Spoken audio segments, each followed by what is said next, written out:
we should start now, Kate. Thanks very much. Good afternoon, everybody. Welcome to the Scrutiny Programme Committee. I'm hoping we're going to deal with two issues today, an update on COVID-19 response and recovery, and then we're going to be looking at the report on care homes, which is produced by Jack Straw. Apologies for absence I've had from Councillor Cyril Anderson, Councillor Gloria Tanner and Councillor Erica Kirshner. Do we have any other apologies, Bridge, at all? No, Chair. Thank you very much. Okay, I'm going to hand over to Kate Jones, the Democratic Services Officer, who's going to conduct a roll call. So, when your name is called, could you unmute your mic and just say present or here, please? Thank you very much. Kate. Thank you, Chair. Okay, so next we have apologies from Cyril Anderson. So, Councillor Wendy Fitzgerald. Yes, here. Thank you, Councillor Louise Gibbard. Yes, present. Councillor Joe Hale. Present. Councillor David Halliwell. Present. Councillor Terry Hennigan. Present. Thank you, Councillor Peter Jones. Present. Thank you. I've had apologies from Councillor Kirshner. Councillor Wendy Lewis. Present. Thank you. I've had apologies from Councillor Tanner. So, Councillor Will Thomas. Present. Thank you. Councillor Mike White. Present. Thank you. Co-optees and David Anderson Thomas. Present. Alexander Roberts. Okay. Councillor co-optees. Councillor Chris Holly. Present. Thank you. Councillor Paxton Hood-Williams. Present. Councillor Lyndon Jones. Present. Councillor Jeff Jones. Yes, present. Thank you. Go on to members and officers invited. I have the leader, Councillor Rob Stewart. Present. Thank you. Chief Executive Phil Roberts. Present. Thank you. Director of Place Martin Nichols. Present. Deputy Chief Finance Officer Jeff Don. Present. Thank you. I don't know if they're with us yet. Councillor Clive Lloyd. Present. Thank you. And Dave Howes, Director of Social Services. Present. Thank you. And in the Guildhall, we have myself, Kit Jones, Democratic Services Officer, and Debbie Smith, Deputy Chief Legal Officer. Thank you, Kate. Can I have anyone make disclosures of personal or prejudicial interest, please? Can I declare on social services? My daughter works for the authority. Thank you, Chris. Anybody else? No? Okay, thank you very much. Item 3 then, prohibition of whip votes and declaration of party whips. Anybody have anything to tell us? No? Okay, thank you. In that case, we're going to move on to the minutes of the last meeting, which have been on the circulated agenda.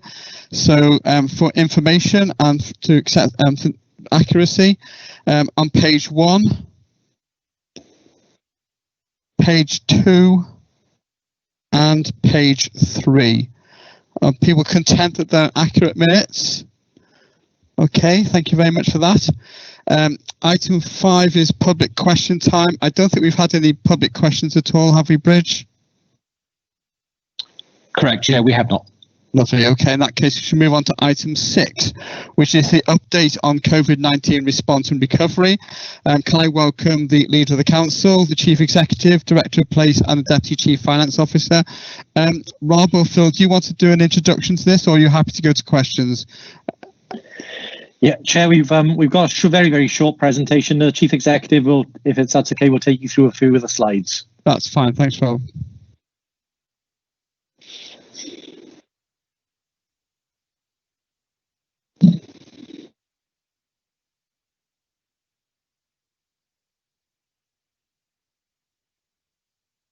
Sorry, Chair, it appears to be disappeared. I'll find it as quickly as I can. Okay.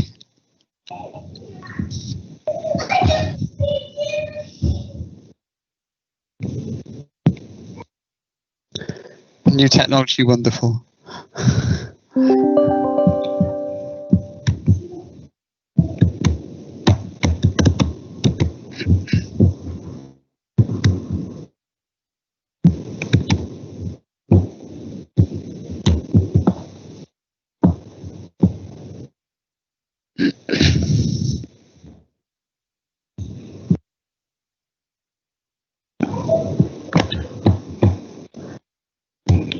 It doesn't appear to want to share, Chair. So if you don't mind, I'll talk to it. Hang on, it's come back.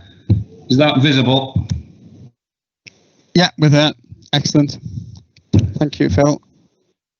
It's my. I'm having a few problems, Chair, with my connection today, but hopefully I'll see it through. Yeah, thank you. I'll just say a few words around a number of issues, if I could touch on the city economy, which is obviously a matter that is of concern to us all, as is the national economy. Then through the bones of the recovery plan, just so that the committee is aware of where we are with that plan and the planning, the timeline for its approval and the likely work streams that are coming out of it.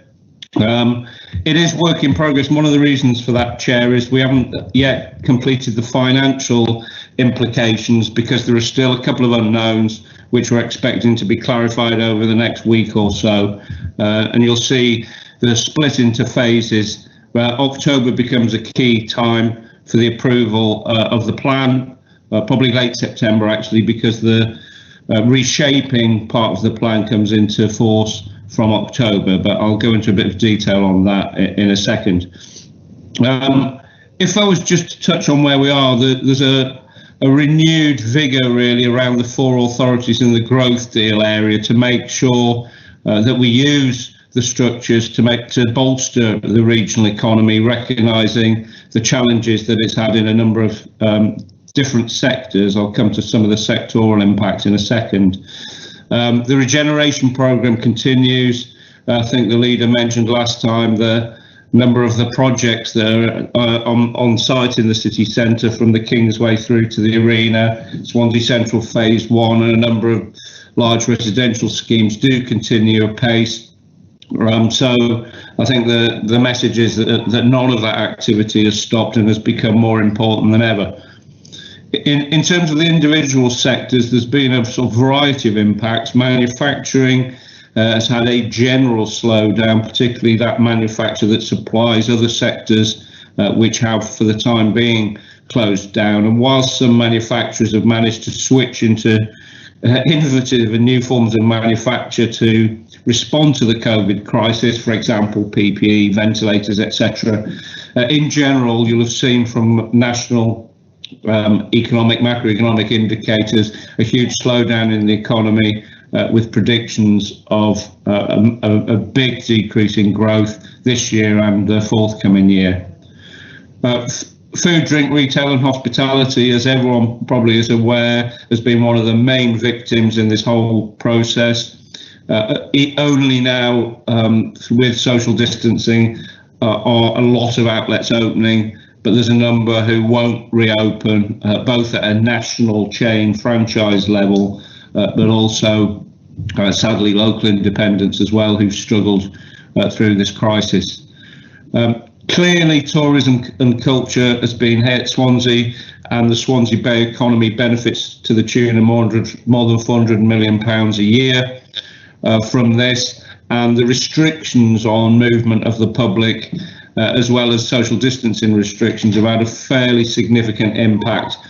Basically, I think the way that the industry terms it is three shoulder seasons, really, three dry seasons for them, with the summer being the time that they used to sustain their business all year round. So some significant impacts, even though in the longer term, we've seen an increase in tourism to Wales and South West Wales as a result of people not travelling abroad so much.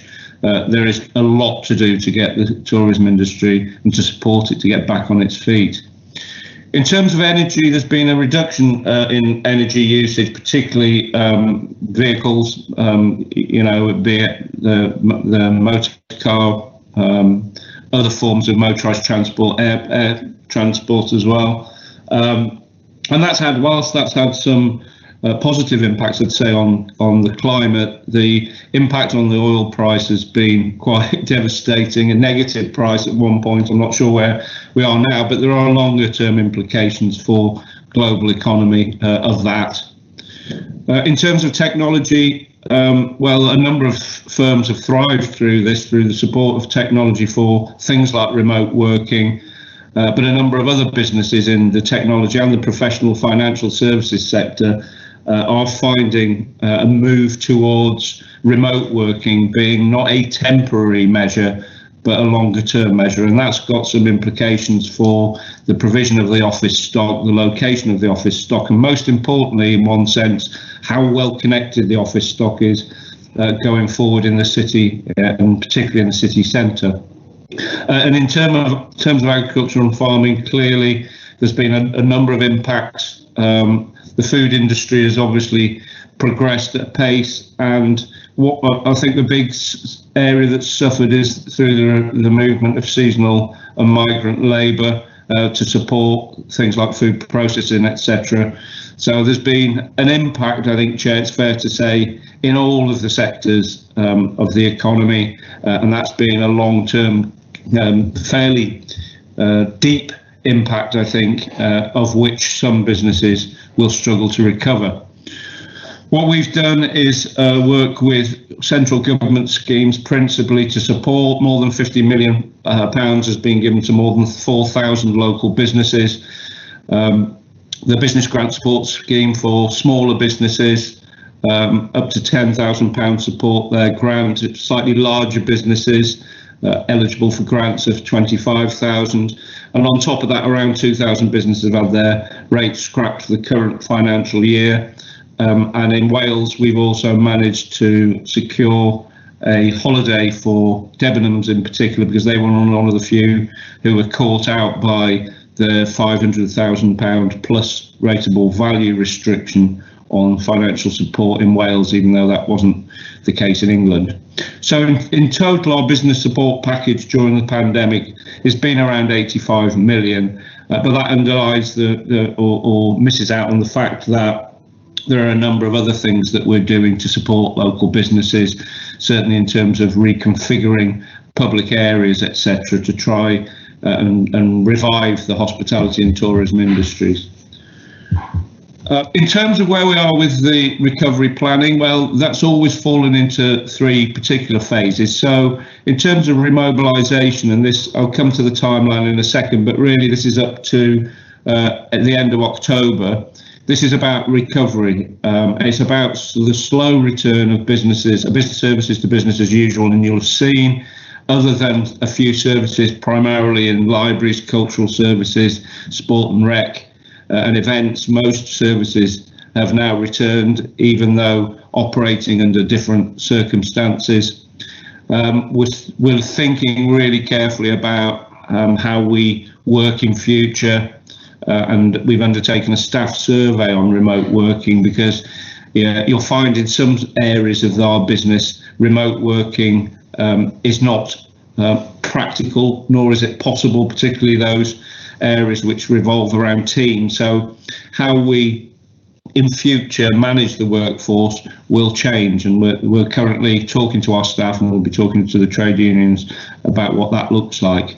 And then the other important part of this phase is to understand and absorb the impacts of the additional work that we've had to do around things like test, trace, protect, the building of a hospital, the provision of a shielding scheme, etc., and to refresh the current year's budget alongside the allocations that we're getting from Welsh Government to support our response to the crisis. So in the short term, leading up to October, it's recasting the budget that you agreed as a council at the beginning of the year and reporting back to council in October what that looks like now, given there's been so many significant changes to the way and the pattern in which we spend cash.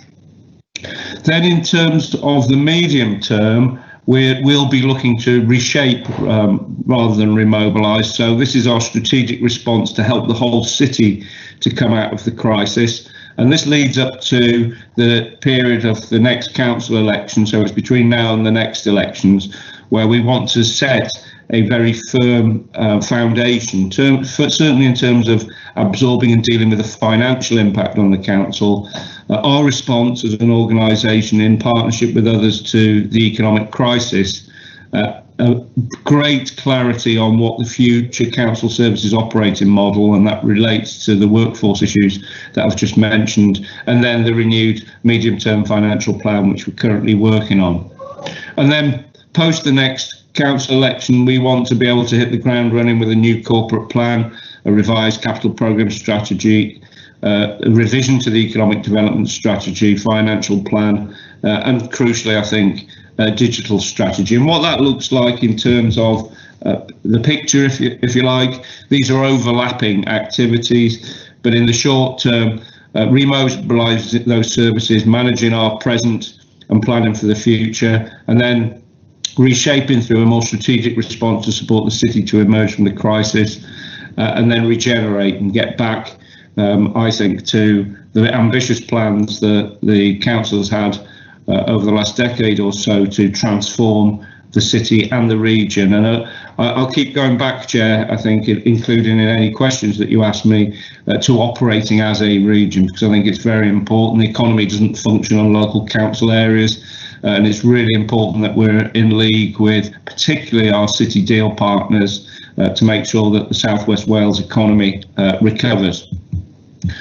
The work streams that we're currently working on, well, care has been overwhelming, as you can imagine, particularly our response in partnership with Newport Talbot and Swansea Bay University Health Board. That's not just in terms of the provision of the additional care services, but keeping the care service running in terms of domiciliary care, residential care, and support for the most vulnerable in the community, and that will remain obviously a priority. In terms of education and learning, well, I won't say we'll be going back to normal. We're going to try and get as close as we can. There will, I think, continue to be a mixture of some blended learning, but we are all working hard, and I know we've got a huge teaching workforce working really hard to make sure that safe opening takes place across the city next week. I mentioned future workforce. There's going to need to be a lot of work done, certainly in terms of building on the remote working and the agile working that we've done. So whilst we're doing this survey, there's a lot of thinking about how we have to adapt organisational, HR and other policies to meet the needs of a workforce that's largely dispersed. Equalities will be fundamental, and I think it's something that we're going to keep coming back to. The COVID crisis hasn't hit communities and individuals equally, and it's something that we really need to have at the centre of our focus. So I think that's going to be something that I think possibly Scrutiny comes back to as we go through and look back really on the impacts of what's happened. We have to build on the level of community support and the way in which neighbourhoods, communities, the third sector members and others have responded to deal with what's effectively been the equivalent of a wartime crisis. And that goodwill, that mutual aid, I think it'd be something that would be really foolish for us to lose. And then last but not least, and this is work that is in progress, and actually we will be able to report to Scrutiny fairly soon, is where we are on the regeneration plans that Council's already agreed. What has been the impact on those plans of the last 6 months or so, and where do we see those plans going in future? So they're all things, Chair, that I think are willing to talk about in more detail. I know Martin's with us today as Director of Place. He and I have been discussing this at length, and you know, if there's further visibility needed on that, we're quite happy to come back and talk through it. That's all I was going to say, Chair. I don't know if the lead's got anything to add, but I think we find ourselves at the moment in a fairly positive place. We've responded well to the crisis. There's a good deal of returning to our normality within council services. Some will still be slightly delayed, and we can get into the detail of those who were diverted onto things like test, trace and protect, if you like, during the course of the committee. Thanks, Chair. That's all I was going to say. Thank you, Phil. Rob, do you want to add something? Yeah, just very quickly, Chair, if I could. I think, as the Chief Executive has said, we've got 3 phases to the recovery plan at the present time. I would just point out that the Remobilise phase is one that could extend, because, of course, whilst we're lucky in Wales to have had a lower number of infections, a lower number of deaths than the UK's average, and obviously as over the border in England through the actions that the Welsh Government and councils have taken in Wales. But of course, we're not through the pandemic yet. And, you've seen across Europe a number of spikes in infections as people start to travel, as economies start to open up. And again, I just make the point that whilst we're, as the Chief Executive said, making really good progress in returning services to normal, if we need to go back into either local or national lockdowns, that of course could extend the remobilisation phase. So it's just that rider on it. I'm very pleased with the progress we're making at the moment, but nobody should think that we're out of the woods by any means. And of course, a second wave of the virus is something that we're all very concerned about. Okay, thanks, Rob. I think we're all concerned about that. Okay, so we're going to move into questions. We're going to try and keep this in a logical format. So we're going to start off with the Test, Trace and Protect service. I know Chris Holly's got a question about that. Chris, do you want to unmute yourself and come to your questions? Yes, thanks, Leader. Thanks, Chair, and thanks, Phil. I think the question should be is how many people we've got employed in doing it, and what's been our success rate and what's been the turnover rate. I'm very acutely aware that in other parts of the country, it hasn't, not just Wales, in England as well, and in Scotland. I know that there's been some issues around it about its effectiveness and the number of people employed in it. And I was wondering, could you give us an update on what's happening in Swansea? Yes, thanks, Chris. I'm very happy to do that. I mean, I think the first difference, of course, is that in Wales, obviously, the Welsh Government has set the service up in conjunction with local government and with the health boards, and obviously that allows us an element of control over it, but also to use the expertise we have in local government to run the Test, Trace, Protect system. Different to the approach taken in the UK by the UK government, where obviously they've appointed a private company to undertake some of those functions, and of course their track and trace rates haven't appeared to be as successful as they have been in Wales. In terms of the resources at the moment, we've got 4 full-time equivalents as clinical leads, 12 full-time equivalents as tracers, 32 full-time equivalents as advisors, and 5 environmental health officers, then 4 operators, and then 1 manager. We've got this through a mix of secondees from within the council as well as the NHS. So obviously some of the people that we've redeployed into that service are in areas where we can't currently use them in their normal day-to-day jobs. Our Chief Executive mentioned operations like the Grand Theatre and other cultural services. And again, I want to place on record my thanks to all of those staff that have moved in to support this very, very important service. We've obviously had originally we had 8 teams set up, but given the levels of numbers that are coming through that we're having to trace and locate, we're now getting through with 4 operational teams at the present time. Our infection rate locally remains one of the lowest. So the infection rate, as I understand it, currently is 3.24 cases per 100,000 for our area, which again places us at one of the lower areas. But of course, that rider is there, which is, if we open the economy up too fast, if people don't adhere to social distancing, if people don't follow the rules, then the potential for that second wave and a rise in infection rates continues to be a risk that we'll need to manage. And of course, that could come at the time when winter flu and other things are coming to the fore, as they do annually in the UK. So we need to be very vigilant and very prepared over the coming months. I don't know whether Martin Nichols wishes to add anything to that update, but Martin, obviously you're the officer leading this, so very happy if you wanted to add anything. If I may, Chair, yeah, just to add, obviously we this is on a regional basis, so those are the numbers for Swansea, but we're obviously joining together with the Health Board and Neath Patalba to ensure that if the need arises, then there's the opportunity to supplement our resources from within the region. you may be aware also we've got an agreement with other regions across Wales. So, for example, a few weeks ago, we assisted North Wales when they had a couple of outbreaks linked to a food factory, where we helped them pick up some of the calls, and the system has been set up allows by diverting these cases into various queues to assist that. So there is that opportunity to dip into that wider pool if and or when that is necessary as well. Okay, Chris, any other questions?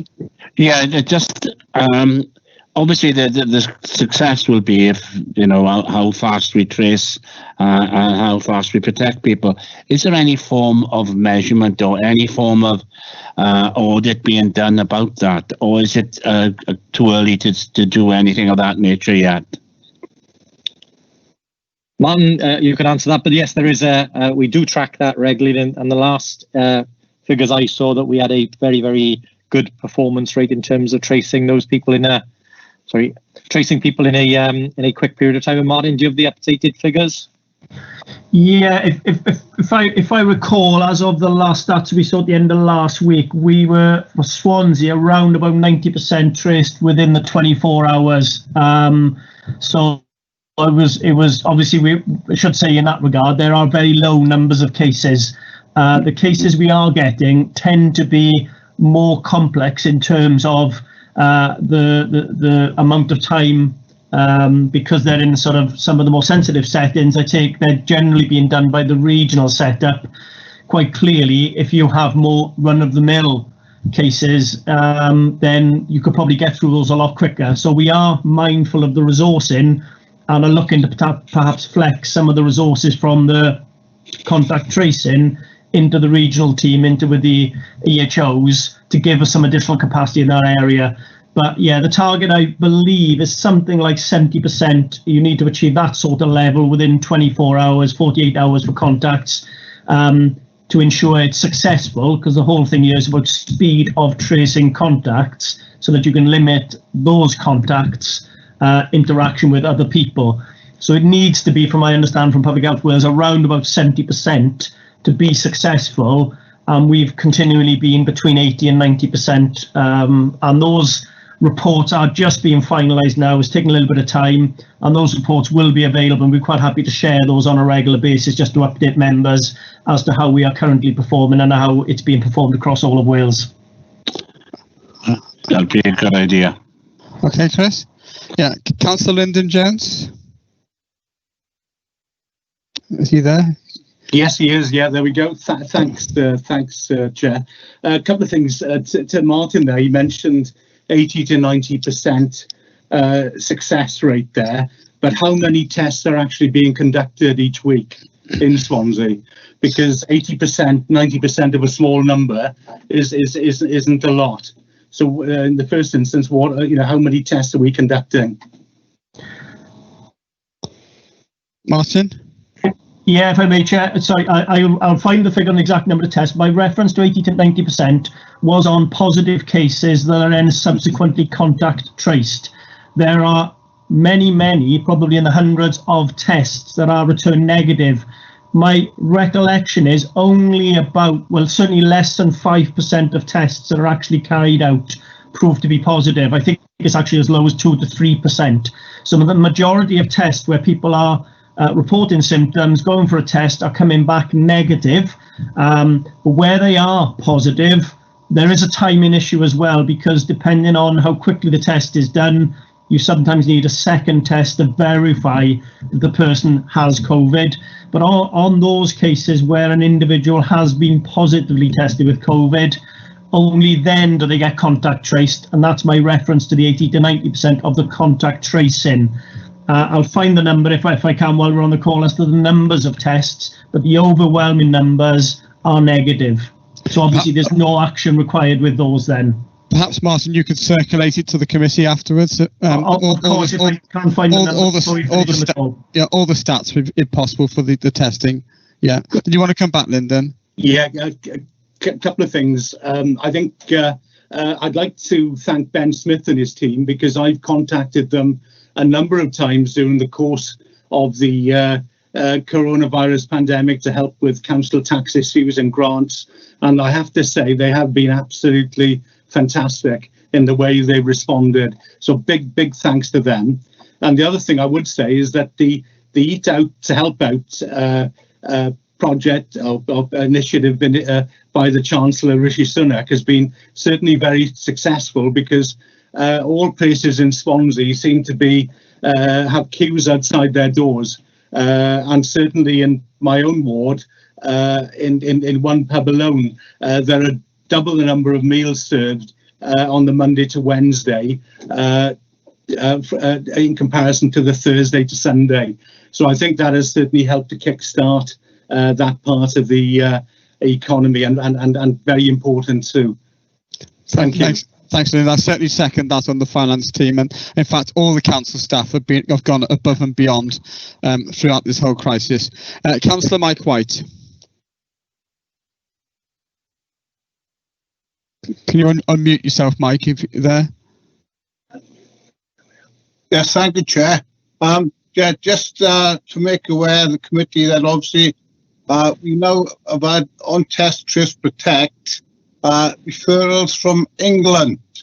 Reported in the press today that people from Ilfracombe have been referred to come to Swansea to have a test. Apparently down to a glitch, but my concern is this going to put added pressure on our team now in Swansea if this problem isn't resolved in parts of England. Perhaps they think the ferry's still running. Rob, did you want to come back on that? Yeah, I mean, I think, look, we're always willing to help, whether it be outside of the borders of Swansea, outside of the region, or elsewhere in Wales, or even over the border in England. We do have headroom in our capacity for testing. But again, I pay testament and I would congratulate the work that's being done there. I think whatever measure you take, and I know Lyndon did ask the question about the numbers, but whatever measure you take of the services being provided in Swansea and Wales, they equate very well to what I'm seeing over the border in England in terms of how we're managing the crisis, how we're dealing with testing, how quickly we're tracing people, and of course how we're able to test people quickly and get them the results quickly, which is really, really important for people, not to just to give them peace of mind, but if they are positive, to help them isolate quickly and stop the spread of the disease. And obviously, if they're not, to allow them to return to work or to allow them to return to, normal life. Okay. Martin, do you want to come in on that? If I may, thank you, Chair. Yeah, the reality is if people are holidaying from elsewhere in the UK and they're in the region, then it makes sense for the test to be carried out while they're here rather than send them back home to have a test. There is an issue there with one or two cases if somebody then identifies as positive as to where they self-isolate, but that's only one or two cases we've dealt with at the moment, and they generally are returning home to self-isolate. But again, that's inevitably, as you open up the ability for people to travel and undertake holidays in the UK, there's a need to make sure that those are picked up and dealt with. The tracing does link cross-border, so the cases that are identified, not just people holidaying, but people who have perhaps visited relatives in Wales or vice versa, the contact tracing between Wales and England and Scotland and Ireland does allow us to reallocate those positive cases where there are, so that they then get contact traced across the whole of the UK. So that system is joined up as well. So, obviously as numbers increase, that will become more of a challenge, but there is a reason why that person would be tested locally if they are holidaying within the area. Thank you, Chair. Thank you, Mike. Paxton Hood-Williams. Thank you, Chairman. Coming back again, obviously, with Test, Trace and Protect. Obviously, you're having a lot of success in finding people. More interesting in a certain respect in that sense is how many of those people that you're finding who need to self-isolate are actually self-isolating. How many people, what sort of percentages are we getting of people who are refusing to do that? And where people are saying they will self-isolate, do we go back and check that that is the case, or do we take it on trust thereafter that that's what they're going to do? Martin? Thank you. The reality is we've not had anybody who's been contacted who's refused to self-isolate. The reality is we don't physically visit people, but there is regular contact by telephone and by message to confirm the person is still self-isolating. The reality is no council or any other body would have the resources to physically go and check on people's homes. But to be fair, with the cases we've had so far, we are getting buy-in from the community. They accept they need to self-isolate. The numbers, as I mentioned earlier, at the moment, 18 cases in August of positive tests, and that's resulted in 64 contacts being traced. So we're still only in the less than 100 cases in August so far. So quite clearly, it's a lot easier to manage and follow up those numbers. It is a concern across the UK as to what happens if people don't follow the instructions. There are measures that can be done, but they are very difficult to implement and then rely on public health legislation in terms of disease control. So at the moment, I think it's very much relying on the public spirit of individuals to make sure they follow the rules. And there are a lot of comms going out, and they will continue to go out to remind people of how they can help keep the pandemic under control. Well, I think what you said there, Martin, will bring a lot of comfort to people who might be listening or looking in on this meeting as we go along. Anyway, thanks for that, and it's very good to hear that people are taking that response or making that response to self-isolation. Martin, it's a matter of interest. If someone is quarantined, having come back from holiday, say from Greece or Spain, etc., are we notified that they're quarantining in our area? I'm not sure. I can double check that for you, Chair. Okay, thanks for that. Will Thomas. Yeah, thanks, Chair. Just picking up on a point the leader mentioned about capacity, and apparently we have capacity in our testing centre.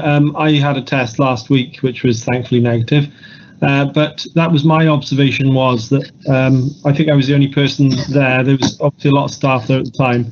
I'm just wondering if we could be or should be doing more to advertise and get more people tested. Maybe people who have very, little symptoms, as well as people who have symptoms. Are other councils doing, different approaches to advertising the testing than we are? Just a question, thanks. Okay. Martin, Rob, whoever wants to answer this first. Martin, do you want to take that one? But I mean, look, my answer to that would be, I think people are aware they can get tested. There are no restrictions. If you believe you have symptoms, you can apply for a test, register and go.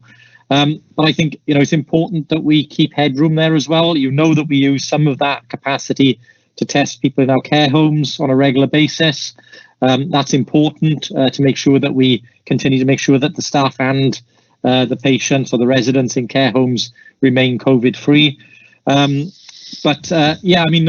guess I'm not picking up anybody that's unaware that they can get tested, and I think, I'm not aware that we're out of kilter either with what any other council in Wales is doing on this matter.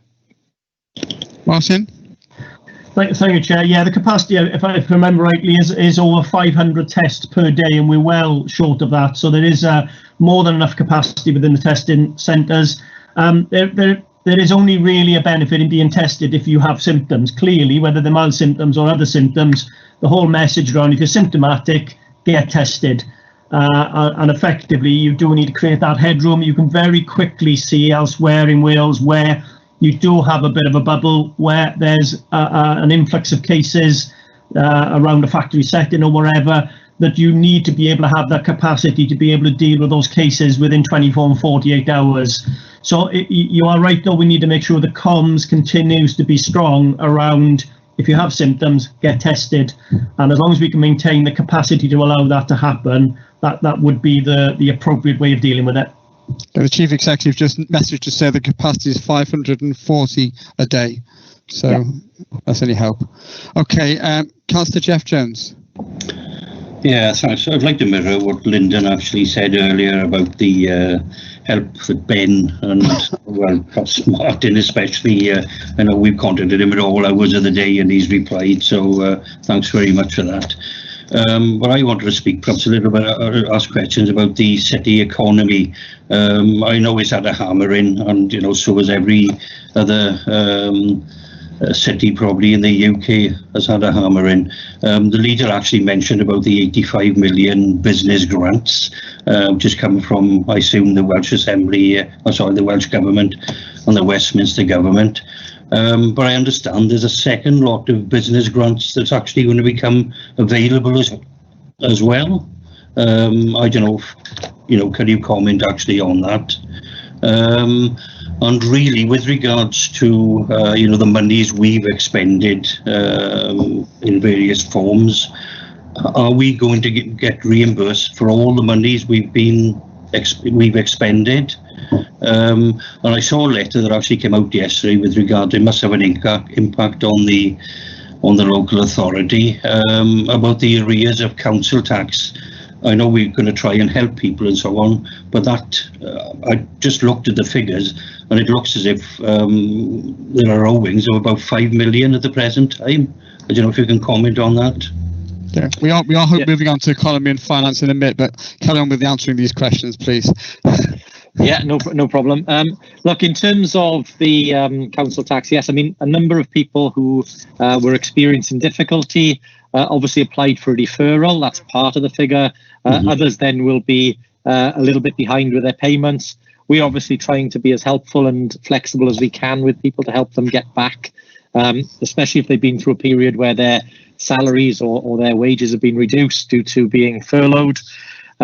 So we're trying to help people as much as we can, and obviously the note that went out yesterday from the finance officers was to give councillors a heads up to the fact that we will be making an initial contact with people who maybe be behind or ready to start their payments. In terms of the city economy, actually, there's some very good news on the city economy. Obviously, in addition to the schemes that we participated in, where over £85 million has gone out to support businesses in the city. We've obviously made grants as well to hospitality businesses, offering them grants of up to £8,000, 80% of the cost, to help them expand and to buy equipment to go into outside space. We've waived the fees for using outside space. We've assisted with a fast-track licensing process. And this has allowed, especially the hospitality sector, to continue to operate where, we've got various examples we can share with you where the businesses were very clear they would have folded with a loss of significant jobs had we not have intervened. And I'm very pleased that the council was able to do that. Obviously, we took swift action to retain Debenhams in the city centre as a major employer, major impact for us in terms of commercial shopping, were Debenhams to close. But on top of that, we've also made sure that we've given advice for people to reopen safely and to help businesses to return to some normality as quickly as they can. I think our overall package of help is somewhere closer to 100 million when you tot everything up. You asked me, Councillor Jones, as well in terms of flexing of our budgets, where we've had to change budgets to help different departments, different services. I think, as Ben Smith indicated, that flex is over £100 million compared to the budget we passed in March of this year. Our anticipation is that we will get the majority of that back, and I was very pleased to hear the announcement from Welsh Government of a further £240 million for local government, which was announced last week. We will be sitting down to see where those impacts lay, but our anticipation is that we will get the majority of those costs back, if not all of them. We will probably see a significant increase, actually, in the actual amount of money coming through local government, because we're having to run more services and because there have been additional injections of cash from both national governments to help local government, to help businesses and help others through the crisis. So the overall quantum of the council's budget will be bigger probably than we previously started out with, but of course some of that's gone on dedicated help, which doesn't stay within the council. So in terms of the impacts of what we've done as a whole, again, there are measures which I think will be in the press tomorrow if they're not already there today, showing that the footfall and the impact in terms of shopping and retail recovery for Swansea is around 26%. So we are outperforming significantly Cardiff and Newport as the other three large commercial centres. So Swansea is leading the way in terms of a recovery of commercial and retail within Wales. So I'm very, very pleased with those figures. And again, the actual detail on that will be out tomorrow if it's not out later today. So again, some very positive stories. But as I said, we're not out of the woods yet. I'm very proud of the actions that we've taken locally to support businesses to retain jobs. And, you know, making sure people stay in their jobs, making sure that businesses survive the pandemic is a hugely important thing for us to do in terms of that future recovery. Because if we lose the businesses now, it'll be very hard to get them back later once the pandemic has passed. Okay, we're just winding up test, trace and protect, so we'll come back onto the economy and finance in a minute. So I've got Wendy Fitzgerald before we move on to recovery planning. Wendy, do you want to come in? Yes, thanks, Peter.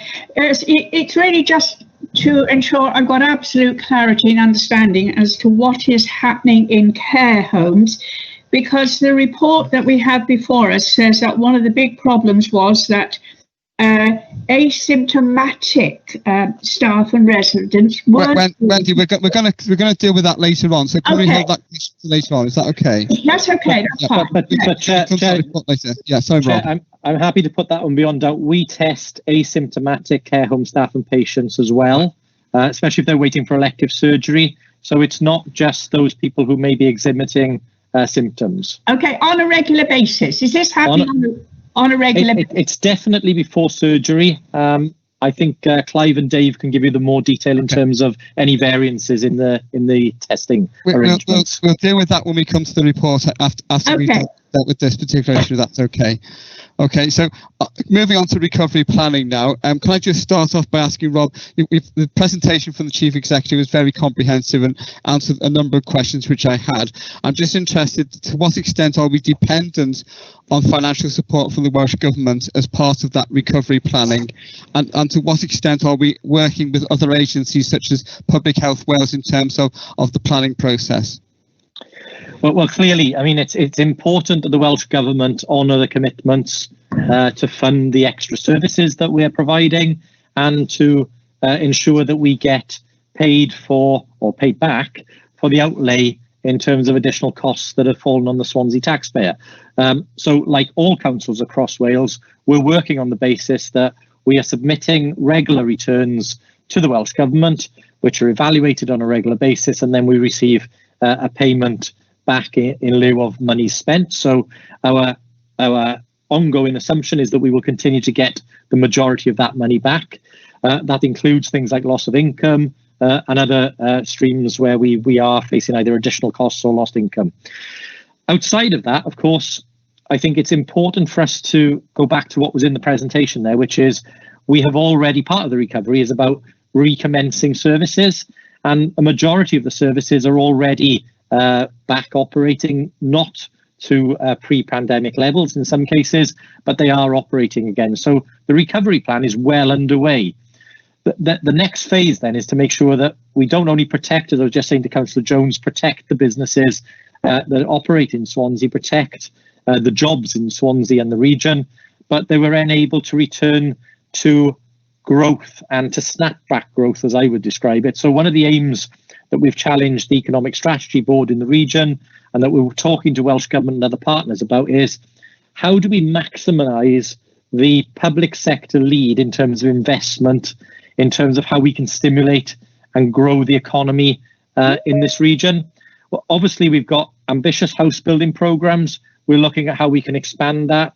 Obviously, we've got significant investment in the city and in the region underway at the moment. How can we maximise that? How can we then attract inward investment extra to that into our region? How can we explore energy efficient? So, the term build back better is used quite a lot. So how can we embrace some of the green technologies? How can we include that in the things that we do? And it's about really taking the overall plans that we had and adding to them, making sure that we deliver, but deliver more quickly. How can we remove some of the bureaucratic and red tape issues that you have to go through in order to deliver? That's always a challenge, not just for councils, but for the private sector as well. So we're looking at planning and licensing and all those other things. And how can we make it easy to do business in Wales, easy to make sure that we deliver quickly, because we can't wait 10 years for recovery. As soon as the pandemic starts to abate properly, then it's about really, re-gearing the economy to deliver faster and deliver better. And that's really what the thinking is about at the moment. Okay, Phil Roberts. Yeah, Chair, I think the leaders answered the question on the economy. I think you were also asking about the interface with people like Public Health Wales. Now, it depends which scientists you listen to, doesn't it? Well, there's a significant number of scientists who actually believe that we will need to live with the COVID-19 pandemic long term. And whether you believe it or not, what we've got to do as a responsible public agency is plan for that eventuality. So all of the work that we're doing to restart services and rebuild the economy is dependent on our understanding of the spread and the impact of the pandemic. Which is why it's helpful really to have the questions about test, trace and protect. It's absolutely critical that we know what's going on going forward. And one of the success stories I think of the last few months has been the collaboration that we've had with Neath and Port Talbot Council, and particularly Swansea Bay University Health Board. There are always tensions between different agencies in such situations, but the level of collaboration has been really excellent. So one of the things I asked Jack Straw to do, and if I may just mention at this point, Mr. Straw's texted me to say that rumours of his demise are greatly exaggerated, and he will hopefully be home tonight. But one of the things I asked him to do was to review the learning that has happened as a result of the collaboration between those agencies, and that includes Public Health Wales. And during the pandemic, we established a number of multi-agency groups at silver and gold level, so tactical, strategic and operational liaison between the organisations, which will be retained. I think it's really important that those systems, which subsequently then report to the leader, myself, the leader and chief executive of Neath and Port Talbot, and the chair and chief executive of the local health board, allow us to maintain that in-touchness, if you like, that means that we are on top of the situation and understand how we need to react to it. So it is really important, and the role of the public health agencies is incredibly important in terms of that collaboration. So I hope it's reassuring, Chair, that we will not be dismantling those arrangements at any stage soon. Our intention is to continue to monitor that, given what I've said about the importance of understanding the spread and impact of the disease, because I think the leader said earlier, none of us believe we're out of the woods yet by a long way. And one of our real obligations is to make sure that we monitor it and react quickly and appropriately. So those arrangements, I think, are robust.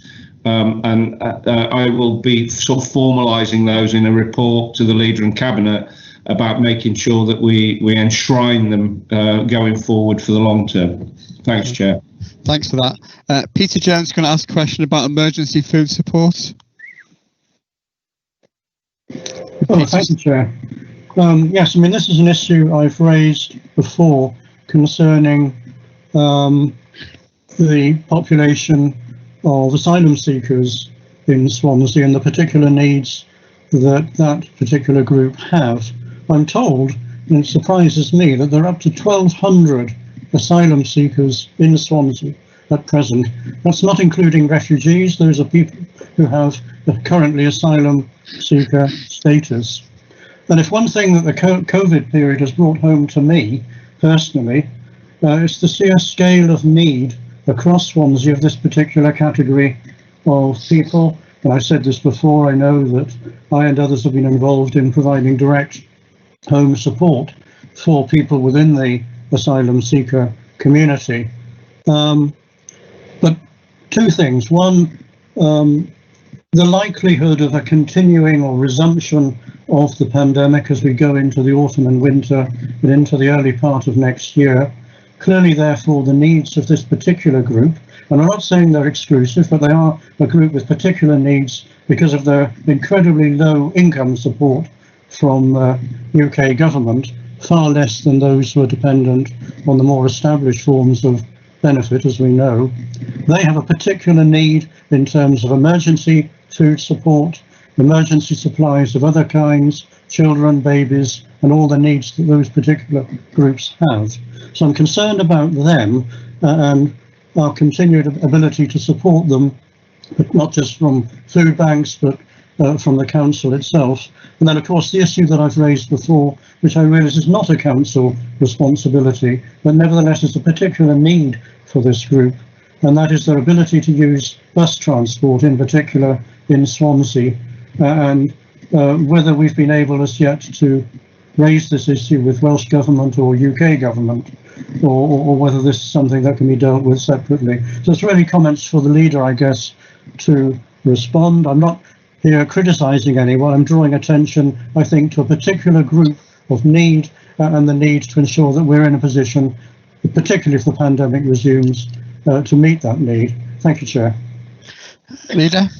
Yeah, thank you, Councillor Jones. Well, as you'll be aware, I mean, Swansea, again, played a major part in helping refugees during the pandemic. The Grand Hotel in Swansea was a base for people seeking asylum and refugees during the pandemic's early days.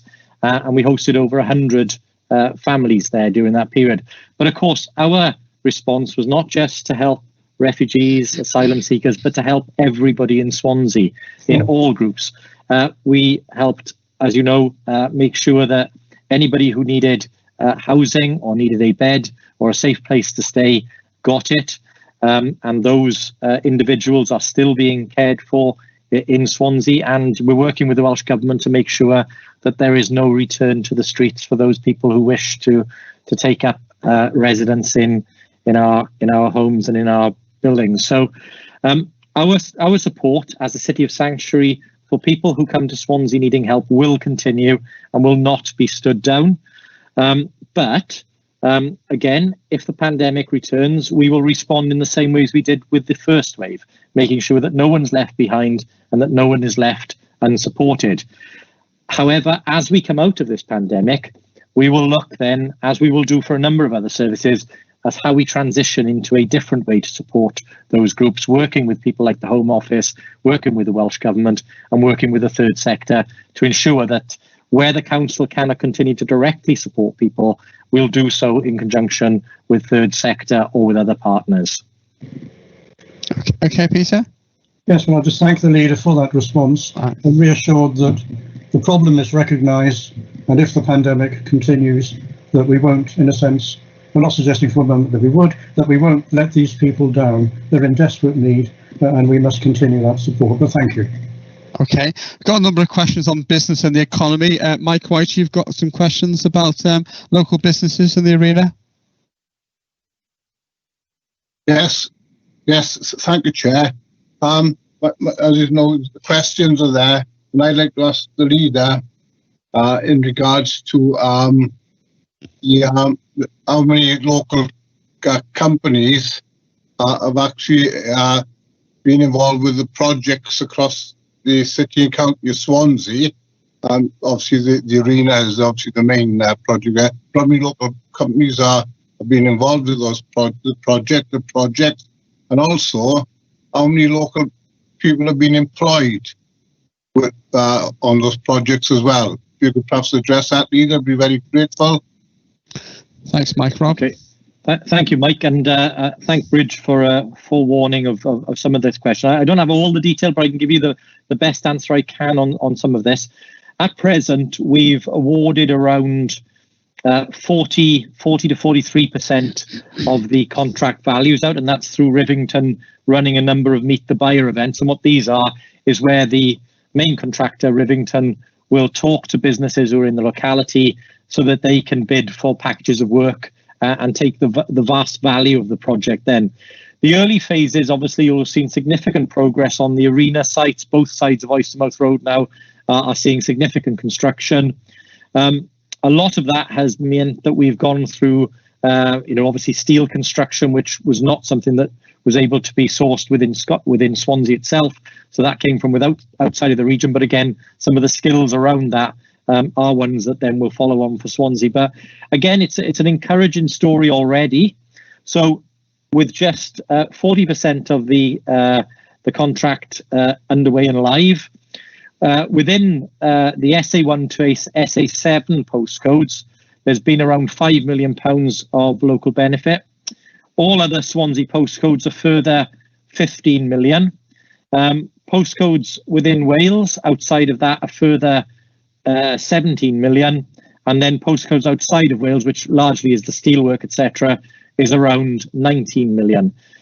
Now we've got a further 57% of the contracts to be issued, and there'll be further Meet the Buyer events taking place between now and the end of the year.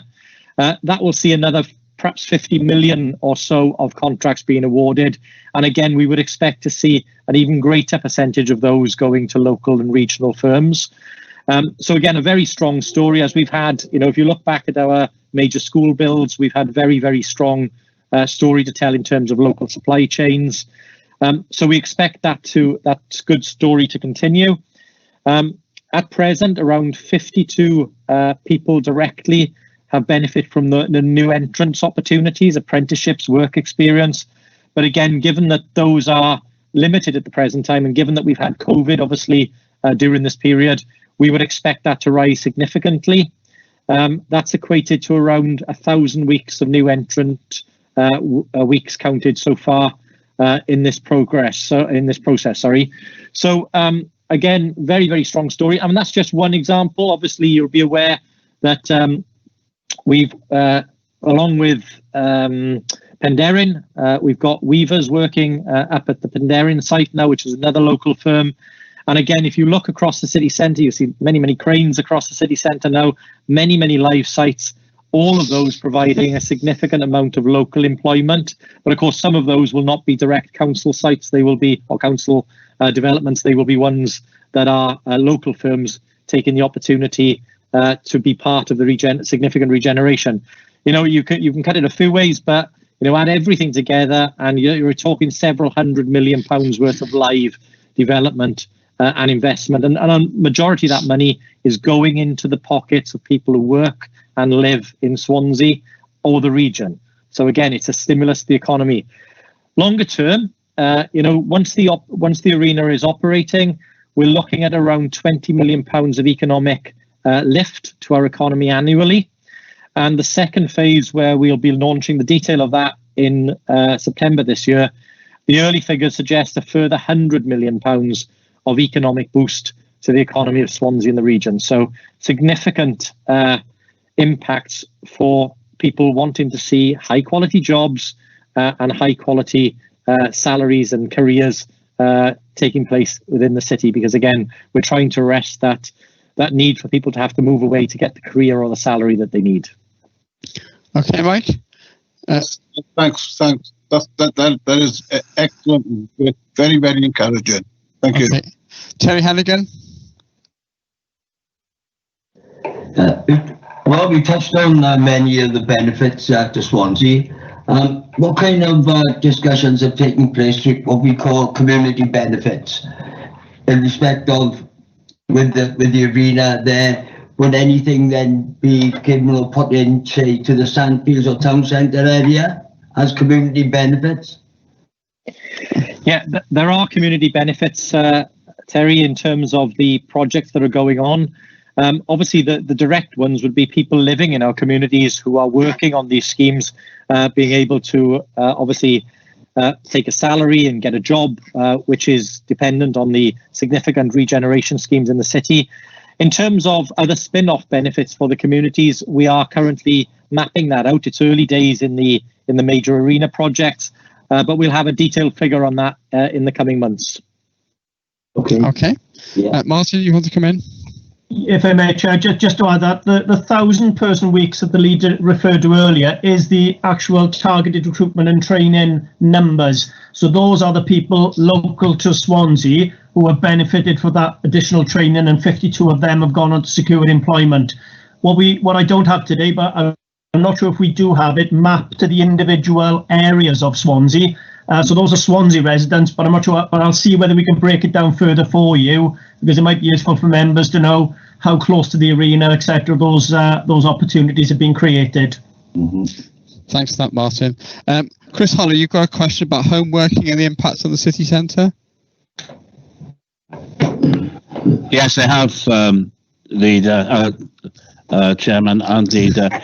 What is currently quite clear from the developments that are taking place is that the reliance on office building and the student accommodation which is being built in the city, and also the future of our tech hubs, etc. Yet future planning, looking at the development world and looking at what's happening with industry, and the pandemic is now changing quite a number of issues, and one of those issues that's changing is home working. There's a massive increase in that, which will change a lot of things about connectability and that type of thing.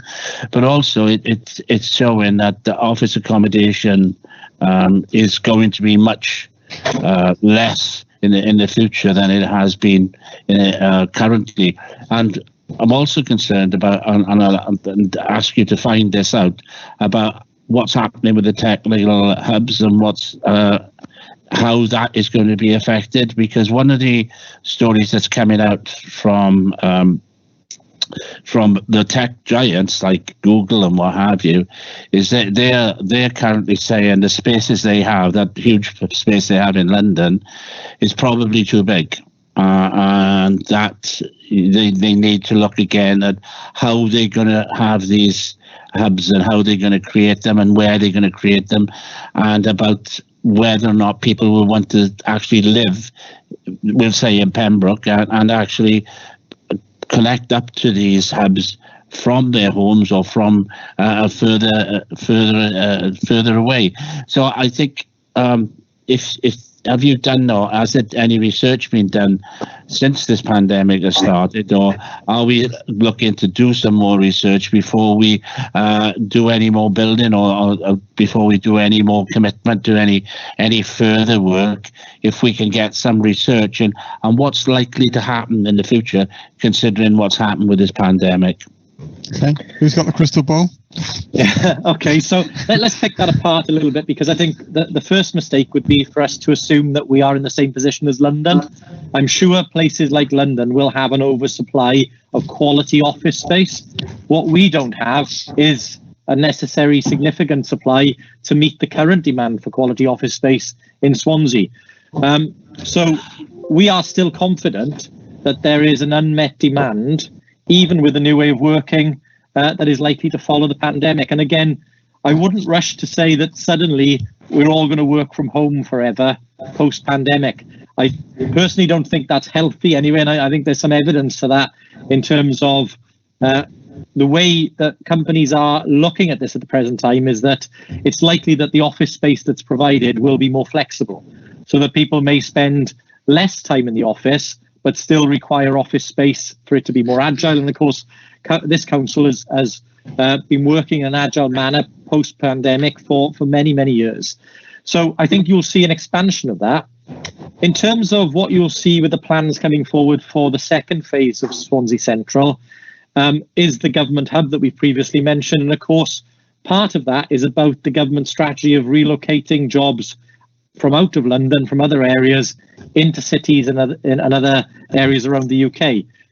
So we will be building for the jobs that will be relocating. And that's part of the assurance we get in the strategy. So again, I think it would be absolute madness, and I wouldn't support it, for us to now stop and wait for the world to overtake us again, whilst everybody else builds stuff that people will then occupy.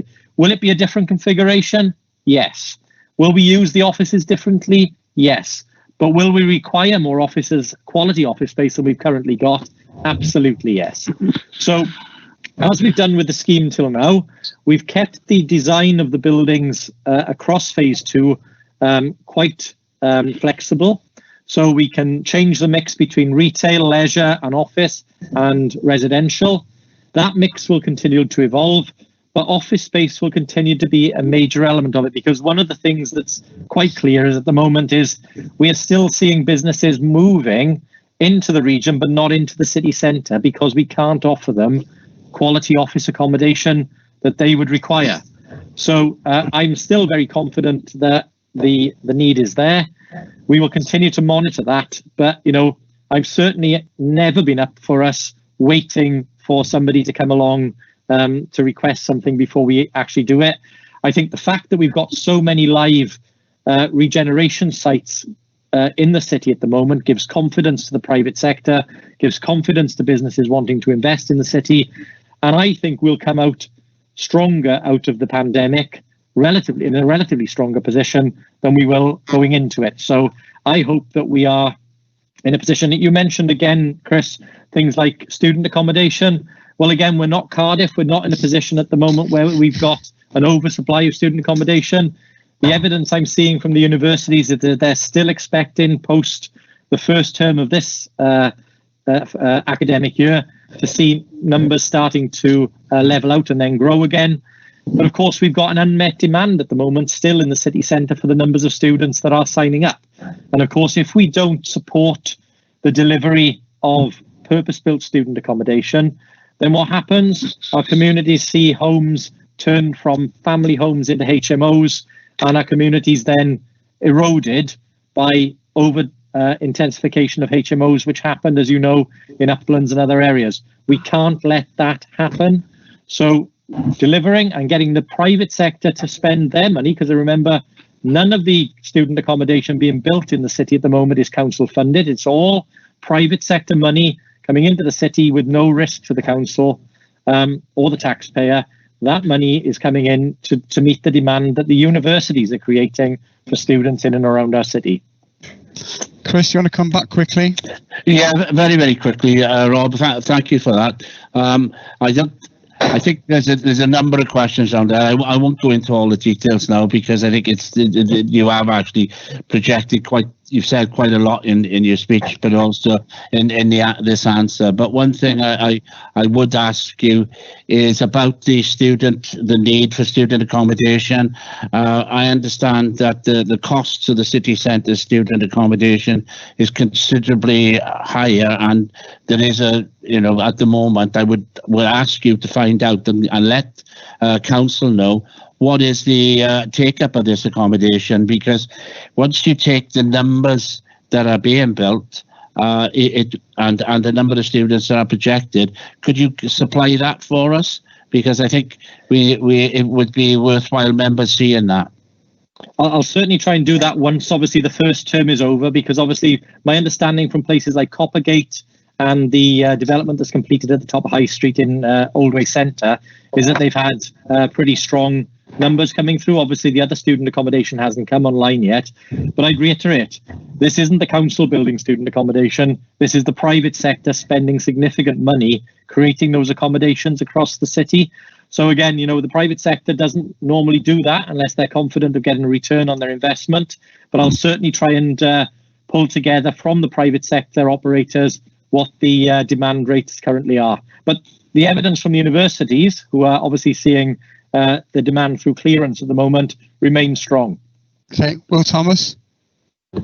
Thanks, Chair. Yeah, just picking up on Chris's point about home working. I agree with the leader that home working isn't always the best solution. It brings other problems. But I think there is obviously benefits as well for commuting, more time with the family, things like that.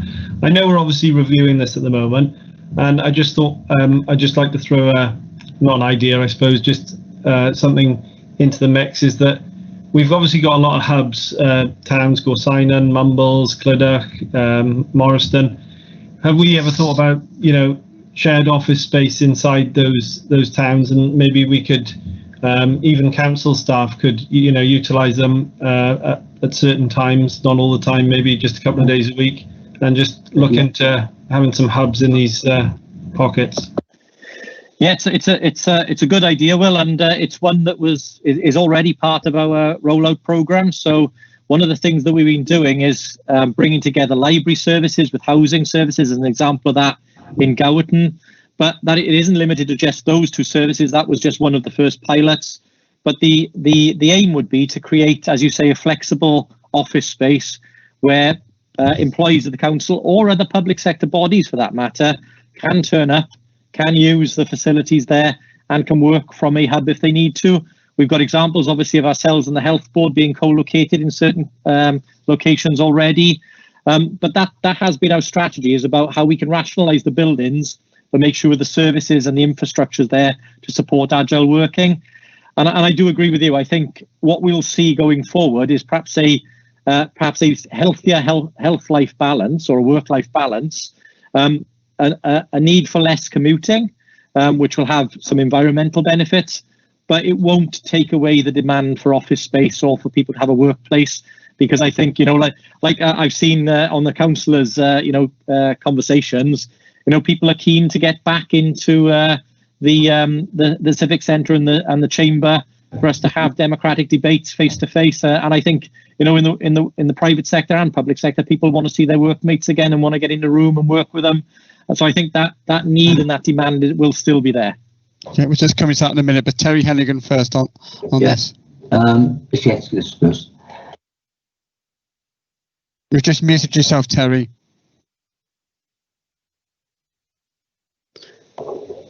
Yeah.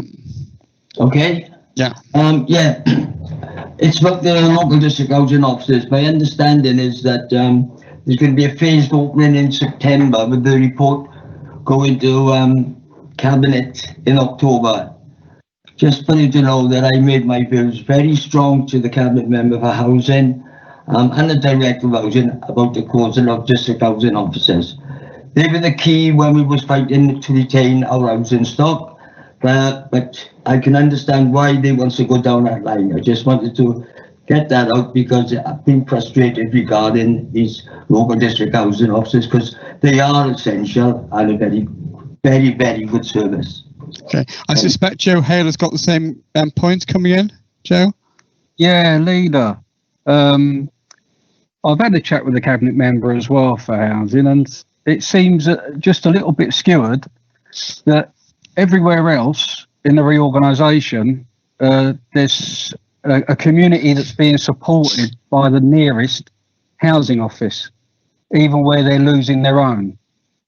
But the East Side and St Thomas, if any of our residents do actually need a housing office, they've got to go up to your neck of the woods, which is Morriston. And I understand about the hubs and the officers from the housing department will be visiting the ward, but we are going to get exceptions. And I'm just wondering how, when you look at the demographics, the social demographics of Swansea East and St Thomas in particular, the disability aspect, those that are elderly, those that can't use digital platforms, how are we then going to make sure that no one, because I don't think no one can be precise on this, how are we going to make sure no one falls through the gap? I'm just wondering why we haven't gone for the high street option, the town centre housing office.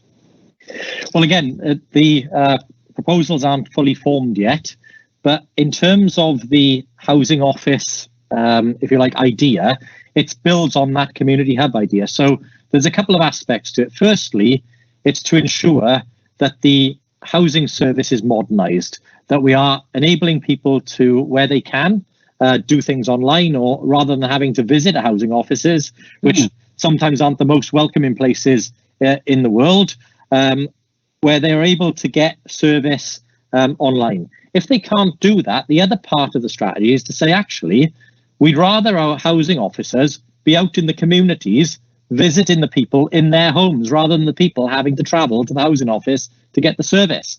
So it's about saying, if we give both the residents and the tenants and the officers the technology to be able for them to do things remotely, for them to do things wherever their job requires. So if that means visiting a disabled person or a person who can't do an online service, they can do that in their home. But also I would make the point that even though it may be that we propose to close some of the housing offices, that doesn't mean that that facility will be lost to the community, because it may be that that gets converted then into a hub which offers multiple services, not just housing. So it's about the modernisation of services. And again, one of the things both the Cabinet Member and myself have been very clear about is we want to see the technology and the community services in place before the housing services are changed in the way that you were outlining there, Councillor Hale, because we're on the same page, which is we're not looking just to close the housing office, we're looking to modernise the service, provide a community hub, but more importantly, make sure the housing offices are out in the community where they should be, not behind a glass wall or a desk where people have to visit them to get the service they need. Joe? Yeah, I get that, Leader. I do get it.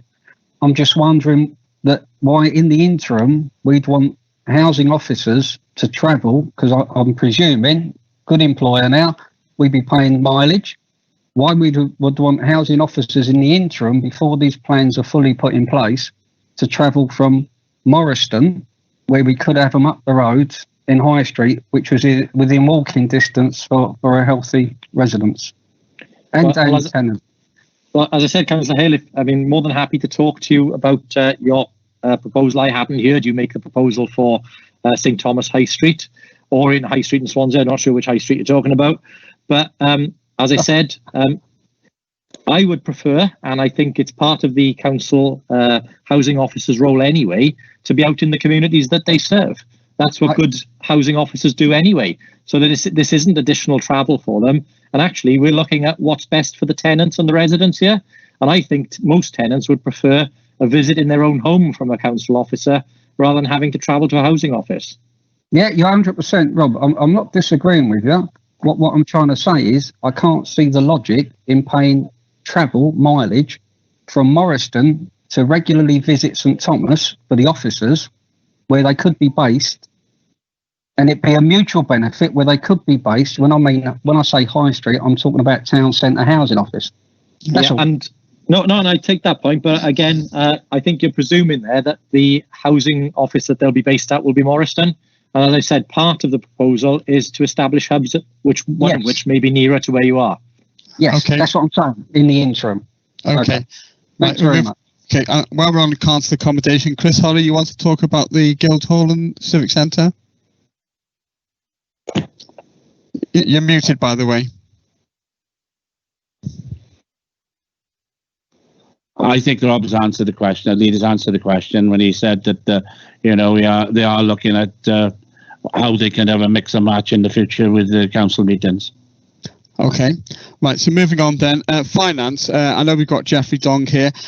I noticed an article in the papers, I think early this week, where the IFS has done some work on funding shortfalls in England for local councils, which predicted a £2 billion shortfall for local councils in England. I'm just wondering, obviously that work hasn't been done in Wales. I'm just wondering, are we expecting something similar in Wales? Well, 5.7% of it, or are we actually, Welsh Government actually managing to cover that? Does anyone want to help me with that?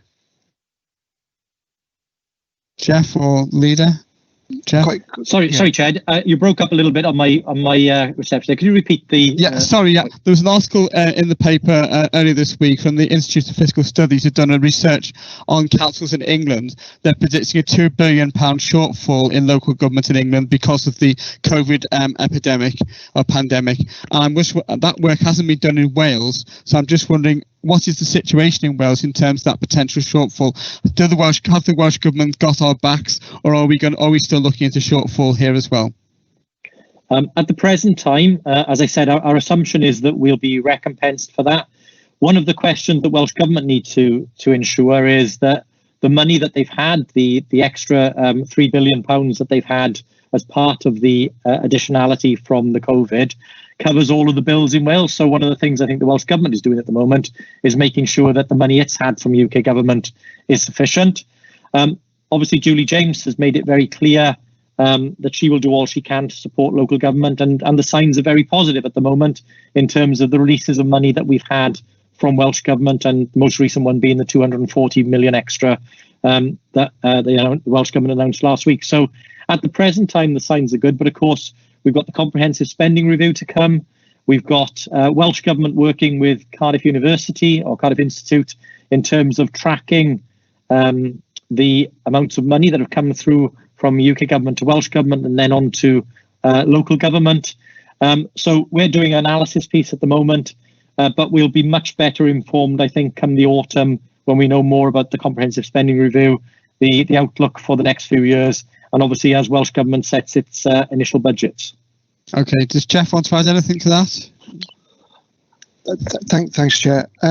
No, just to add to what the leader just said about the comprehensive spending review, that's due to be published early in November, with consequentials then for the devolved administration. So that really leads into the budget setting process for the Welsh Government then, which according to latest reports, the timetable is to largely reflect last year's, and so we'll have some indication of December time for as to what our settlement will look like for 21-22.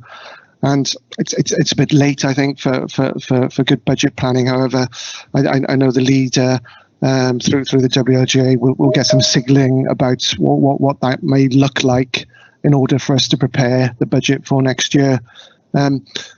In comparison to the English position, as you're aware, Chair, the funding position in England is very different, and the makeup of a council's income streams in England is very different to us in Wales. In Wales, a great proportion of it is RSG funding, which largely we can be guaranteed upon and are assured from Welsh Government that we will receive. The quantum of which is to be yet to be determined.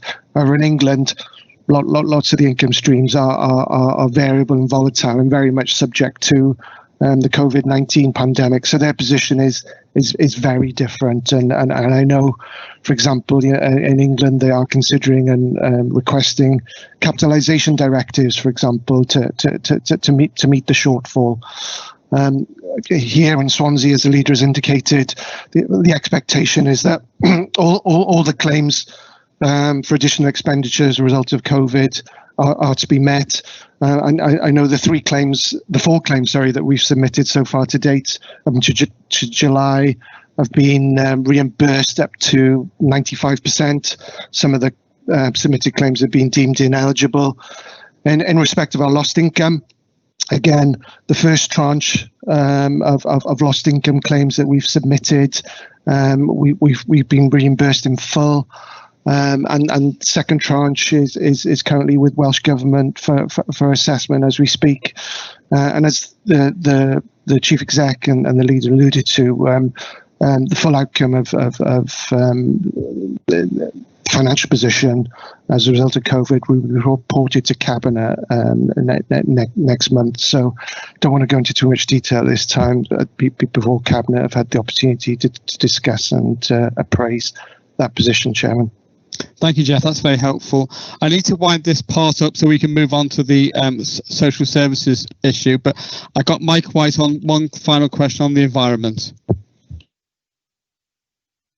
Yes, thank you, Leader. It's just what I really want to know: are we going to extend the green infrastructure program like we've done along the Kingsway, which is looking absolutely brilliant with all the greenery of that, out to other community areas? I believe this would be very advantageous and really create a big bounce for those districts.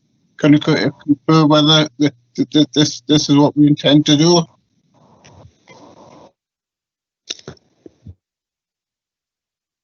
Well, yeah, thank you, Mike. That is absolutely what we intend to do. Obviously, the initial phase of creating the green lung and the new green infrastructure has been focused on the significant works being done in and around the city centre, Kingsway being one of it. Obviously, there's the new coastal park, which will appear on top of the arena car parks. Green living walls. There'll be a new living wall on the front of the Dragon Hotel in due course, as well as significant other buildings, including the biophilic building, which is on the Woolworths store. But that's the city centre. We will be applying similar approaches to create greener communities across Swansea. That includes our retail centres and our outlying communities and towns.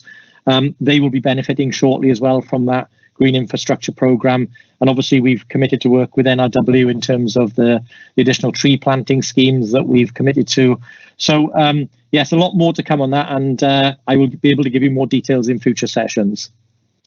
Lovely. Thank you very much for that, and thank you on this particular issue, those who participated. We're going to move on to the report on the overview of the regional response to COVID focused on care homes. And just to record Jack Straw's apologies, he's been unavoidably not able to attend. But I think it's Dave Howell's going to briefly talk to this report before we move go to questions at all. Chair, could I just make a few opening comments myself? Oh, Clive first. Okay, thanks, Clive. Yeah, and then I'll bring Dave. I'll only be very, very brief, obviously conscious of time. First of all, can I just pass my best wishes on to Jack Straw, who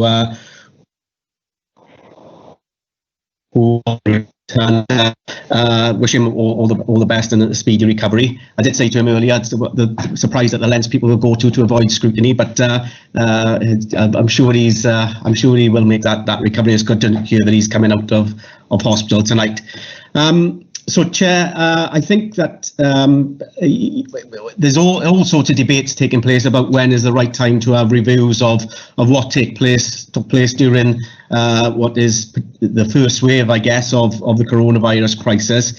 And I think this is it's important that we have an overview of a report, as this is, and a record of what was a hugely challenging and difficult period. But importantly, it's important because this focuses on the local context, and I'm sure UK governments and Welsh governments will, at the appropriate time that they feel right, decide to have their own review of what went well and what didn't go quite so well. But this is specifically about a local context, as I said, in a hugely challenging, difficult time. And I just want to put on record my thanks again, Chair, to all the care home staff, both in-house and external, that met the hugely challenging, difficult period that was March, April, and May. And I just want to say I've made no secret of the fact that we should have a mantle of not forgetting the role that the care home staff played during this period, and we'll continue to push for the sector to be recognised with proper terms and conditions that are appropriate to the role. And I know from discussions with the leader that that's something he's actively pursuing as well, in trying to work towards that recognition. So I just want to briefly outline some of the context around the paper before I bring Dave in. As I said, this is a regional paper. It is a West Glamorgan paper based on the response to COVID within a care home environment. And I just think Phil Roberts touched on it earlier during his presentation in response to some of to a question on care home sector. But it's worth just restating briefly that governance structure, which I think is critical to the overview of the report. So the governance structure was based around a regional planning board structure, which involved Swansea Council, Neath Talbot, and Swansea Bay University Health Board. Importantly, I think that one of the things that we focus on is that the working of the three partners together was really successful and engaging, and put us on a solid footprint to continue going forward and continue that interaction between the three organisations. Jack played an important role as he was brought in to be the sort of liaison between the three organisations, and that was critical, and obviously he was the author of the report. But sitting underneath that, then, between that regional partnership board structure, was the goal command structures that Phil related to, which involved that interaction then between Public Health Wales and Welsh Government. Locally, we had the executive control group led by the chief executive officer, the leader, involving senior officers, senior politicians, and throughout the crisis, we're meeting twice, 3 times a day, over 7 days a week, to respond to the ever-changing hourly situations that we were being asked to deal with, and of course the advice that was coming out for us to deal. So, be absolutely clear, guidance issued by Welsh Government and Public Health Wales, the implementation based on the science that was available at the time, implementation down to us to implement to deal with locally on a regional partnership board footprint. And the report talks about some of the key elements of the task that we were asked to undertake. So that was a role in supporting the NHS, which at the time was about creating capacity for the modelling, and in a response to the modelling that was being given sent to us. It was about ensuring that there was supply of adequate public protection equipment, that the testing strategy that was we were being asked to implement locally through Public Health Wales was in place, but also the support of the private sector, care home sector as well, and also our in-house sector. So all those things together, I think the report tries to outline what the advice was, what our role was implementing locally, bringing in some challenge where we felt that was appropriate, because working locally, we had our own ideas about what would be the right thing, and I think those challenges back to Welsh Government and Public Health Wales are articulated in the report. But I think again, just really important that it's a record of in-time events and not with hindsight, and we haven't left it too long to put this type of report together. It's about accountability, it's about ownership, but as I said, it's about challenge as well. And it's really important that we have this type of report now, I believe, because as has been articulated by Rob and Phil, we're not out of the woods yet, and we're actively planning for either a second wave or a local lockdown. And that this type of information is going to be critical to help us planning for what might come in the coming months. So I'll leave it there, Chair. I'm conscious of time, so I'll bring in Dave now to give his comments. Thanks, Clive. Dave. Thank you, Clive. Thanks, Chair. Yes, I'll probably end up reiterating some of the things that the Cabinet members already pulled out of the report. I appreciate this is the second time Cabinet Scrutiny have received something in relation to the arrangements for health and social care across the region. Just to make the distinction, the previous session we had in the Adult Services Scrutiny was focused on the whole of the health social care arrangements, not just care homes, but we did touch on some of the issues in care homes that I think have subsequently been reflected in Jack's report. As Cabinet members set out, this report was particularly focused, commissioned by the Regional Partnership Board, and focused on the partnership response to support to care homes and managing the care and well-being of care home residents. I'll pick out some of the highlights that I think Jack probably would have referenced if he was here. Initially in the report, he reflects, and I've fully endorse that as a Cabinet member has, that a particular strength of the region was the explicit focus on partnership working, and I think Jack's analysis of that was that was a particular strength, and that worked well to help us mitigate what were particularly difficult circumstances. He does caution again. I think he acknowledges that even in writing this report at the early stages, and I again agree with the Cabinet member, doing something contemporaneously and then keep coming back and doing learning as as time goes on.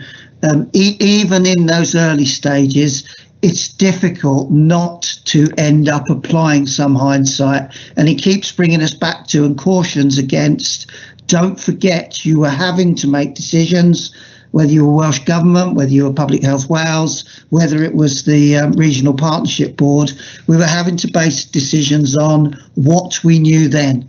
And our learning in relation to COVID and the impact of COVID clearly has changed exponentially. So Jack explicitly acknowledges that and tries to make the point that we were making decisions, but clearly in reflecting, we have got benefit of hindsight even at these early stages.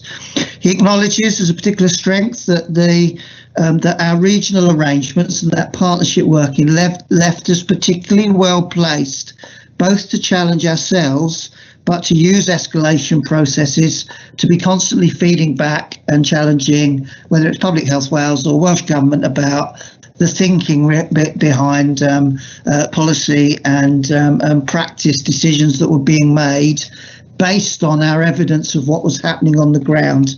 And we appeared to be, and Jack reflects this, a particularly strong region in that regard. Again, he highlights that was a particular strength.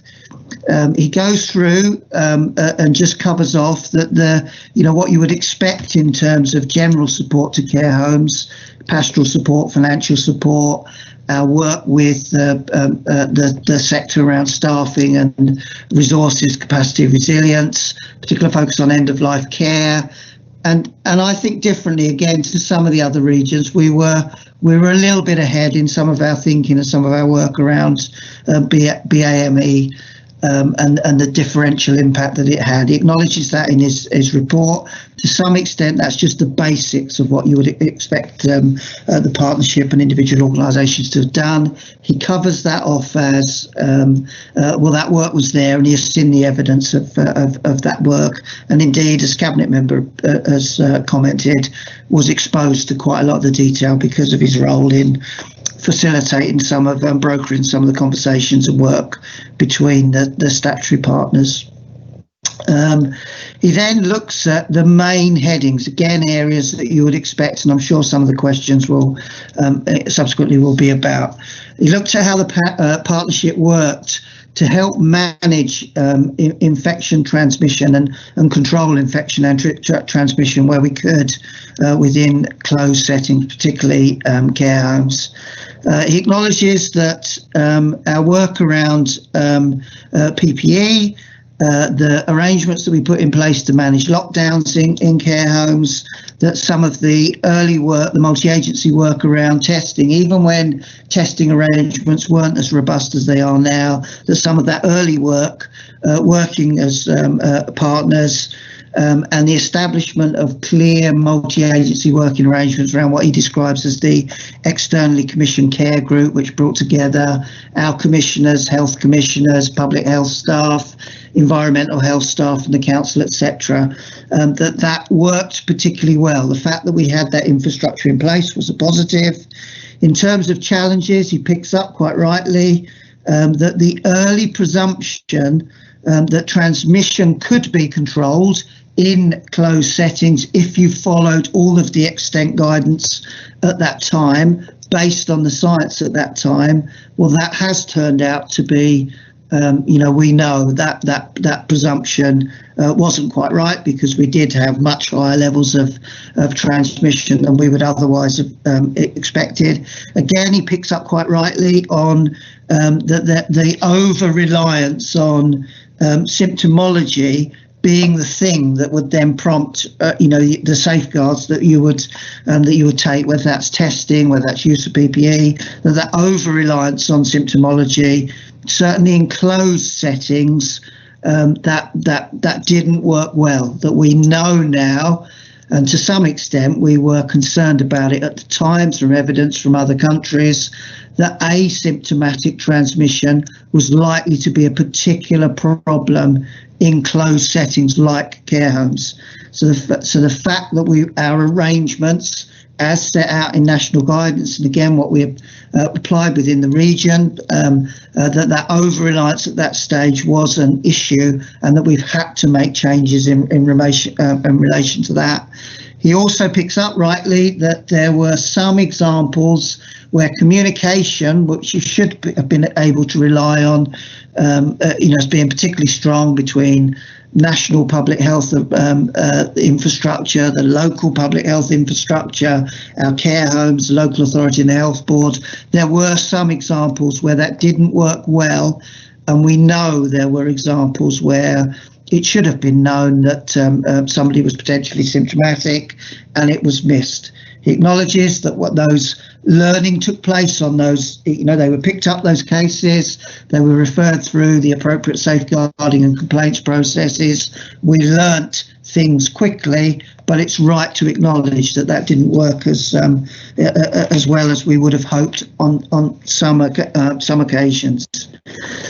He then looks at the area of avoiding infection getting into care homes and closed settings in the first place. Some of the comments he made are already reflected on how we managed infection. So similar strengths are highlighted in the report. He particularly acknowledges that the establishment locally and regionally of a guiding principle as to how we would manage health and social care arrangements around not knowingly transferring infection around the health and social care system. So essentially what that means is if you know somebody is infectious and they're already in a hospital, we'll treat them up to a point where they're no longer infectious. If they're in a care home and infectious and you can safely care for them and medically treat them in that setting, then keep them in that setting. If they're at home and they're infectious and you can safely care for them and get them the appropriate medical treatment, well, that should be your presumption. Now, that sounds like absolute common sense, but actually what was the reality and what Jack reflects on in the report, that wasn't the organising principle. That wasn't an organising principle necessarily nationally. It wasn't an organising principle locally and regionally. We established that principle as a region, and to some extent were then ahead of national arrangements, not necessarily by a huge amount of time, probably looking back something like a fortnight, but we know that a fortnight was a big deal in terms of making a difference. So for our region, the fact that we established that principle, the fact that we put that into operation was a particular strength. But then he equally says, again, probably with the, now saying, well, we can now look back and say, yeah, but if we'd have done it even sooner, if that had already informed the system, and he's right to do that. He's right to challenge us and say, there's some of the learning, there's positives, but also you would look back and say, we wish it was different. I think that's where he's acknowledging again, we're saying that with the benefit of hindsight. At the point that those decisions were being made, we were basing it on the science and the guidance that was coming forward, at that stage. Again, comments on, it wasn't perfect in terms of all of the implementation of that guiding principle. We know we'd established those arrangements. He picks out examples where, well, hang on a minute, you'd already established that principle, yet we know there were bits of the system that hadn't fully applied it straight away. Well, the reality is it's a hugely complicated health and social care system that, you cannot turn something on overnight and expect perfection. But I'm glad he's come back and challenged us and said, you need to make sure going forward that those arrangements are embedded as consistently and coherently and comprehensively as you can, because it was such an important issue for us. Okay. He talks in the paper about the testing arrangements. He acknowledges that certainly early doors, where some of the national arrangements weren't as strong as we would have liked them to have been, where we were able to do things locally and regionally, we established those arrangements. He acknowledges that as a particular strength of our region, that we took that approach, and a lot of the burden of that fell on the health board and health board colleagues, but clearly we were working with them to help make those arrangements work as best we can. He acknowledges a particular challenge about the changes to the guidance, and that was particularly relevant to testing. You will have all picked up that the testing guidance changed, frequently over time. Will still change going forward, is the reality of it. Those are complex arrangements, and where a change was made and frequent changes were made, it was difficult to keep pace with that. We worked hard as a region, and the Health Board in particular worked particularly hard to implement that as quickly as possible, but it wasn't perfect. We might have had a change in guidance and it might have taken us a week. Well, in a perfect world, you have a change of guidance, science change, you'd implement straight away, but the reality is that the world isn't perfect, and we weren't perfect within that. Okay. He highlights as a strength that there was an explicit focus on the ethics of some of these arrangements. It's not suggesting that we covered everything, but he highlights that the fact we were having those discussions, and he gives the example of, it was those discussions that led to things like the establishment of the principle that we won't knowingly transfer infection around the system. He points out that there is more work to do. Cabinet members already said we are planning for the potential for further outbreaks, further spikes, very challenging winter. So what Jack is flagging is you need to carry on, or we need to carry on as a region, having those ethical discussions. And I suppose at its most extreme level, what would the choices we would have to be thinking about and managing if there was a risk of, flu, normal flu, as the leader pointed out, that challenges the system in a usual winter. What if we've got COVID and flu at the same time? What sort of choices will we be making? How do we make sure that we protect the most vulnerable within those arrangements? So, Jack is rightly challenging us to make sure we continue with those discussions and that we're as ahead of the game as we can be. He points out in the report that protecting capacity in the NHS very much drove the early arrangements. He highlights that we had a focus on making sure we were resilient within the social care sector. Sorry, Chair, I think you want to stop me. I've got two sentences and then I'll stop. Escalation processes, he talks about that as a particular strength. It's already been highlighted, that escalation up to executives, etc., so that they could highlight things to Welsh Government. And then ultimately concludes the evidence that we are better prepared for, our resilience for managing future spikes, but absolutely no room for complacency around that. And thank you, Chair. I'll stop now. Yeah, thank you very much, Dave. That's very helpful oversight. Can I just ask, do we actually have any figures for the number of infections in care homes in the region and obviously fatalities arising from that? Do we have those local figures at all? We do have figures, Chair. It's tricky because they are.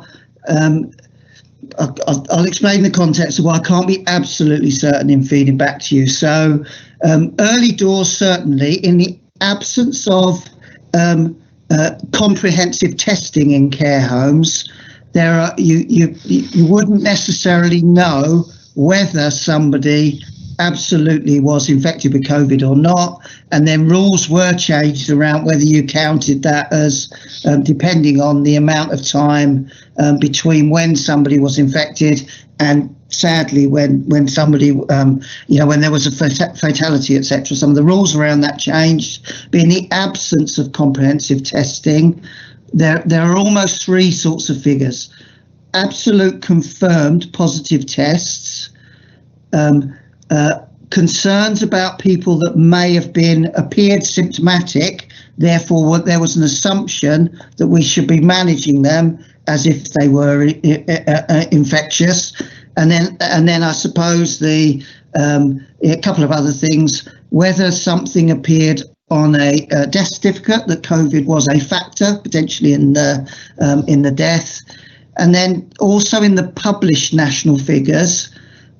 Where somebody actually died. So if they died in hospital, they would appear as a hospital death as opposed to a fatality of a care home resident. So if you took all of that into account, for Swansea residents, our best analysis is that we had about 60 fatalities overall where we believe that we're as certain as we could be that is a fatality linked to COVID infection as opposed to others. If that in terms of numbers of care homes, which gives us another proxy measure around the, how much infection did we have in this area. We had about 30 care homes where we had concerns of an outbreak of COVID. That appears very high in the national number of care homes with infections in an area, but it's slightly misleading as that we are an area in Wales that has a very high number of care homes proportionately. So if you then translated it to rates of infection of care home residents per, 1,000, older people, we're about average to the, to the rest of Wales. So I can't really be any more definite than that. Okay. There's a whole host of numbers, but I can send the committee all the different variety of factors for them, for them to consider, themselves as to the ones they think are most significant. But that gives you a flavour, I hope, Chair. Okay. That'd be very helpful if you could send those figures.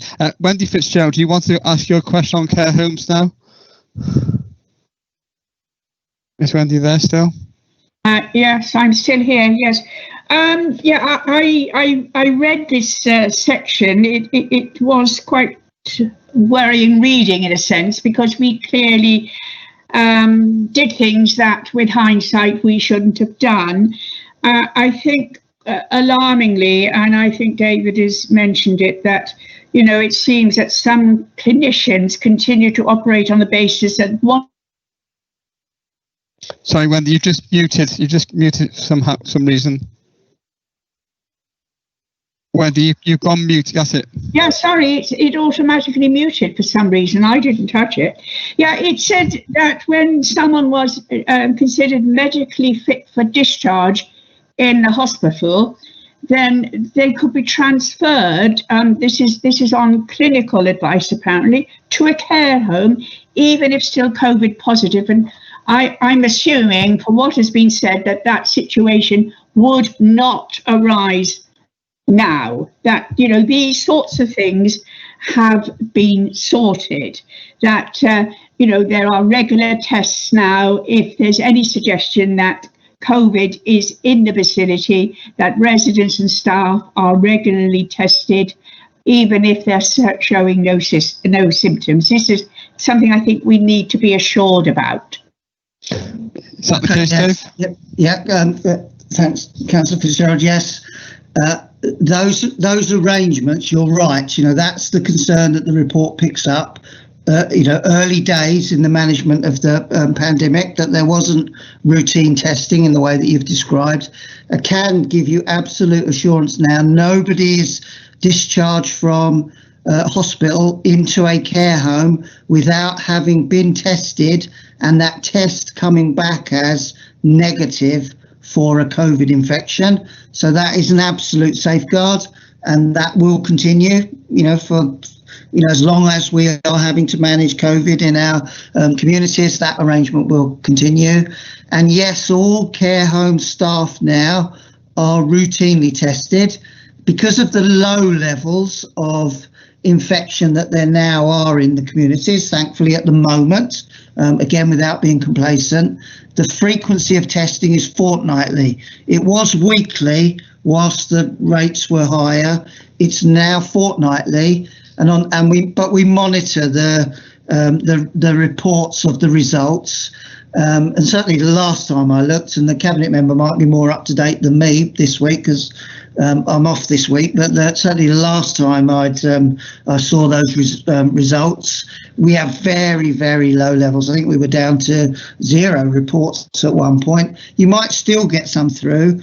At this stage, I think Martin might have referenced it earlier, when you've got very low rates of transmission, actually you do get some false positives. So we are getting some examples of staff coming back with a positive test.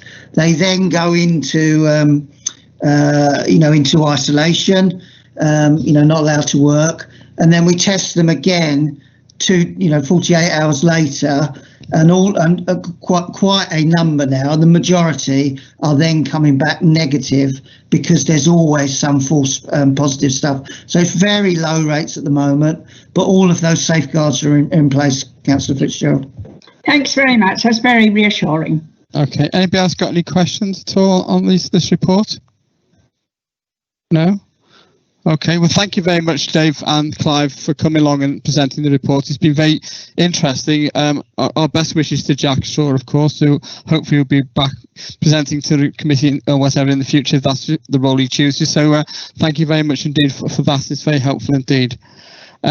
So that just leaves us with, I think, the date and time of upcoming scrutiny panel meetings, which you've got in your report here. And I think at that point, I think we should draw the meeting to a conclusion. So thank you very much indeed for attending, and thank you all for your contributions. Thank you.